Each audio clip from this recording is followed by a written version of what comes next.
ये सब्जी मंडी की भीड़ नहीं है, ये श्रद्धा वाले लोगों की भीड़ है। ये वो लोग नहीं है जो दिल्ली में रहते रहते बोर हो गए हैं, नोएडा में रहते रहते जो बोर हो रहे हैं, ये वो लोग नहीं है। ये वो लोग हैं जो देवी देवताओं का महत्व समझते हैं, तीर्थों का महत्व समझते हैं, ये उनकी भीड़ है। 7-7 घंटे लाइन में खड़े रहते हैं। यदि ये पिकनिक वाले होते तो कमरे में सो रहे होते, ताश खेल रहे होते। ये 7 घंटे की लाइन में खड़े नहीं होते, ये 7 घंटे की लाइन में खड़े हैं तो ये निश्चित रूप से माना जाएगा ये परिपक्व धर्मावलंबी हैं, सनातनी हैं, भगवान को मानने वाले लोग हैं। देश परिवर्तित हो रहा है, युवाओं की भीड़ लग रही है, उनको तो कोई बताने वाला नहीं है। लोग मेरे पास आते हैं, बच्चे झुक जाते हैं सिर पर रूमाल रख करके। आप ये नहीं कह सकते कि आज का युवा नास्तिक है, कभी नहीं हो सकता। जितना आस्तिक युवा भारत में है, ऐसा आस्तिक युवा कहीं किसी दूसरे देश में आपको देखने को नहीं मिल पाएगा। भारतीय मूल के लोग तो शिकागो में रह रहे होंगे, अमेरिका में रह रहे होंगे, दुबई में रह रहे होंगे, अपने मंदिर वो जरूर जा रहे होंगे। और आप ये बातें कहकर युवा पीढ़ी का अपमान मत कीजिए कि आज का युवा नास्तिक हो गया है। आज का युवा नास्तिक नहीं है। आज के युवा को हम साइंस की तरह बता नहीं पा रहे हैं, विज्ञान की तरह हम बता नहीं पा रहे हैं। उन्हें बताओ ना विज्ञान के माध्यम से कि तिलक क्यों लगाया जाता है। चंदन में कुछ ऐसी चीजें हैं, जब वो भ्रकुटी के ऊपर लगता है तो वहां एक ऐसी बॉन्स है जो हमारे अज्ञात चक्र को जाकर के तो स्पर्श करती है, और उस जगह पर जब चंदन का स्पर्श होता है तो व्यक्ति को तत्काल परम शांति की अनुभूति होती है, इसलिए वो चंदन लगाया जाता है। विज्ञान के दृष्टिकोण से बातें बताई जाएंगी तो युवा इन चीजों के बिना रहेगा नहीं। हमारी कलाई में एक ऐसी बॉन्स है, जब इसमें हम कलावा बांधते हैं तो इसमें स्पंज होता है, और जब उसमें स्पंज होता है तो उसके द्वारा कभी पैरालाइसिस नहीं हो सकता, कभी पोलिया नहीं हो सकता। इसलिए हमारे ऋषियों ने खोजा, कहा कि नारी के बाएं हाथ में है वो स्पंज और पुरुष के दाहिने हाथ में है, इसलिए नारी को बाएं हाथ में कलावा बांधा जाता है और पुरुष को दाहिने हाथ में कलावा बांधा जाता है। जब उन्हें ये बात बताई जाएगी तो कोई भी युवा इन चीजों के बिना रह ही नहीं सकता।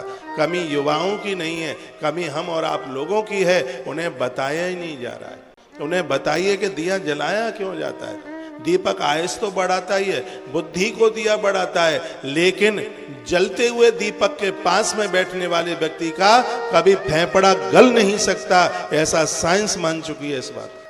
जब इस तरीके से बातें उनको बताई जाएंगी तो ये युवा मानेगा, और जितना युवा मानता है सच माने, उतने तो बूढ़े लोग मानने को तैयार नहीं होंगे। क्योंकि मैं युवाओं से भी मनवाता हूँ और दादाओं से भी मनवाता हूँ। दादा 25 प्रश्न करते हैं और ये कोई प्रश्न नहीं करते, मान लेते हैं।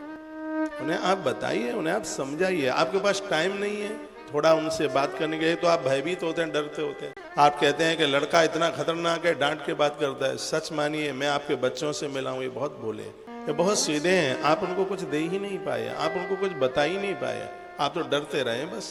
तीर्थों में तुम नहीं लेके गए, मंदिरों में तुम लेके नहीं गए। तुम कभी आपने उन्हें सत्यनारायण भगवान की कथा कभी सुनाई नहीं। मैंने तो एक दिन कहा था कि कथा बच्चों से सुनिए, उनसे कहिए कि हमारा चश्मा कमजोर हो गया है, भले ही मोटा मोटा दिखे, उनको को चश्मा कमजोर हो गया, बेटा ये किताब पकड़ और ये सुना, इसका बड़ा असर होता है। हम अपनी माँ को बहुत छोटे में संतोषी माता की कथा सुनाते थे, हमें तभी वो कंठस्थ हो गई। वो एक नारी का पति प्रदेश रहता था, बेचारी को बड़ा कष्ट दिया जाता, लकड़ी काट के लाती और ला करके आंगन में डाला, कौन आया है मेहमान, वो ऐसा बोलती थी। उसने उद्यापन किया, जेठानी के लड़कों को बुलाया और वो पैसा से खटाई खा गए खरीद करके। तो उसके आदमी को फिर पकड़ करके ले गए राजा के दूत। आपने सुना होगा, मैं बड़ा संक्षिप्त कर रहा हूं। तो ये सब बातें हमें उसी समय समझ में आ गई है, पता लग गया। तो मैं बड़ा आग्रह पूर्वक निवेदन करूंगा, आप बच्चों को बताइए। जितने भी युवा मुझे सुन पा रहे हैं, 15 दिन में एक एकादशी आती है और ये एकादशी तुम्हें बहुत ऊंचाइयां दे देगी। राजा अम्बरीश प्रहलाद दैत्य कुल में जन्मे, 11 करते हैं, ध्रुव जी महाराज एकादशी करते हैं। ये सब चीजें हमें परम शांति देती। धन कितना भी हो, शांति नहीं है, सब बेकार है। धार्मिक बनिए, पारमार्थिक बनिए। पति और पत्नी दोनों धर्म की गाड़ी को हाँकने के लिए एक वृषभ की तरह, वृषभ धर्म का प्रतीक है। दुर्भाग्य है माताएं चरणोदक लेती हैं तो पति शराब पीता है, वो सत्संग में जाता है तो माता सीरियल देखती रहती हैं। दोनों मिलकर के कुछ यजन करें मनु और शत्रुपा की तरह, तो आपका जीवन कुछ अद्भुत हो, एक विशेष जिंदगी होगी। आप ये मत सोचिएगा कि धन से ही सुख मिलता है। पैसा वाले लोगों को मैंने आगरा के पागल खाने में देखा, बेड और नहीं मिल रहे हैं, बहुत पहले से नंबर लगाया जाता है। आगरा के पागल खाने में 4 महीने पहले से नंबर लगाया जाता है पागलों को भर्ती करने के लिए। उनके पास धन की कमी नहीं है, पैसों की कमी नहीं है, लेकिन माथा नहीं है। एक बार के लिए पैसा भले ही कम हो, परम शांति। कुछ लोग इसलिए टेंशन में रहते हैं कि उनकी तनख्वाह नहीं बढ़ रही है। आज हम और पंडित जी कुछ बात कर रहे थे, मैंने कहा कि तनख्वाह मालिक बढ़ावे कभी कहने की जरूरत ही नहीं है। तनख्वाह कैसे बढ़ती है ये हमें पता है, तनख्वाह कहने से नहीं बढ़ती। 20,000 रुपया सैलरी तुम्हें मिलती है, 40,000 का काम करके देखो, 3 महीना बाद में आएगा, हो सकता है कि जितना मैं बोल रहा हूं कि आपकी तनख्वाह उससे भी ज्यादा बढ़ जाए। यह मेरा अनुभव है। यहाँ हजारों लोग तनख्वाह वाले काम करते हैं। जो कहते हैं तनख्वाह बढ़ा दो, उनकी बढ़ाई नहीं जाती। जो कभी नहीं कहते उनकी तनख्वाह बिना कहे बढ़ती है। वह काम करके देखिए, नौकर बन करके काम न करो, सेवाधारी सेवक बन करके काम कीजिए। एक व्यक्ति को मैंने प्रसन्न होते देखा, 20,000 रुपया सैलरी मिलती थी। हमने कहा हमने मालिक को बुद्धू बनाया, हमने तो 5,000 का ही काम किया है। छुट्टी कर दी मालिक ने, नौकरी 5,000 की मिली फिर उसको। प्रकृति के रोल बड़े अद्भुत हैं यार। यहाँ देर है, यहाँ बिल्कुल भी अंधेर नहीं है। आप जो ले रहे हैं उससे ज्यादा करके आप देखिए, दीजिए। आपकी तरक्की तो आपकी मुट्ठी में है। कुछ लोग छिपके छिपके काम करते हैं, प्रकट होकर के काम कीजिए। बॉस को पता होना चाहिए कि आपके काम की क्वालिटी कुछ अद्भुत है। और आप जब इतना काम करके दोगे तो मालिक को इसलिए तनख्वाह बढ़ानी पड़ेगी, वो सोचेगा कि यदि आदमी चला गया तो कंपनी फेल हो जाएगी। और ऐसे बन करके वहां रहना कि तुम्हारे बिना उस जगह की कोई भरपाई न कर पाए। किसी भी क्षेत्र में आप जिए, कहीं भी आप करें, आपकी क्वालिटी होनी चाहिए। आप बंदा नहीं, आप ब्रांड होना चाहिए। आप आदमी नहीं है, आपके नाम का ब्रांड होना चाहिए।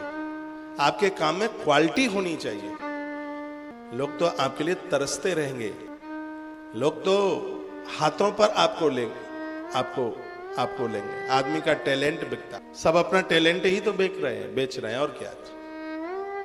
अपनी योग्यता का प्रदर्शन कीजिए, लोगों को बताइए कि आपकी क्वालिफिकेशन, आपने बहुत पढ़ाई की है, लेकिन आपका सोना मिट्टी के भाव में चला जाए, ये तो ठीक नहीं है। ये तब होता है जब आप खुद उसकी वैल्यू नहीं समझ, आप अपनी योग्यता की वैल्यू ही नहीं समझ रहे हैं, आप समझ ही नहीं पा रहे हैं आप कौन है। आप ऐसा कुछ आप करके बताइए, फिर देखिए एक क्या मस्ती की जिंदगी होती है, एक क्या मस्त जीवन होता है।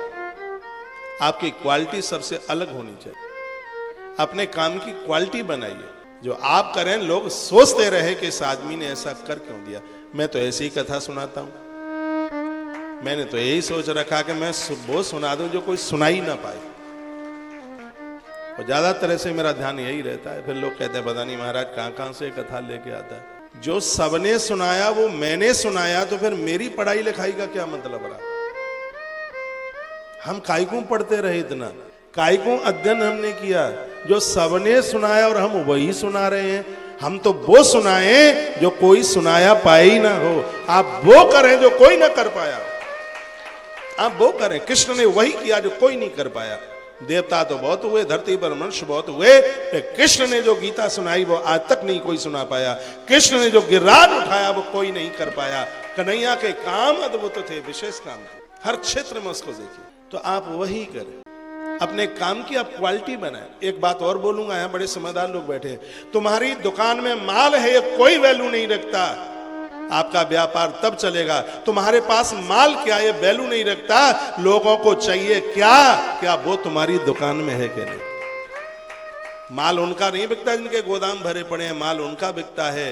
लोगों को जरूरत है वो चीज उनके, बस वही लीलावती कलावती, वही नंद के आनंद भयो जय कन्हैया लाल की, वसुदेव जी का बेटा, और वो ये और वो, बस वही उतना।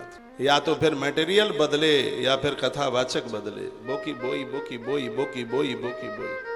ये मैंने बहुत बड़ी बात बोली है। आपके पास माल है, पता नहीं आपके पास कौन सा माल है, आपके पास वो चीज है जो लोगों को चाहिए। तो मैं एक ही चीज, आपने एक 100 कुंटल नमक भर लिया, तो ये जरूरी नहीं है कि 100 कुंटल नमक के ही खरीदार आपके पास आएंगे। वर्तमान समय में नमक के अलावा और भी कोई चीज आपके पास में है कि नहीं, जिसकी वजह से लोग तुम्हारे पास में चल करके आ गए।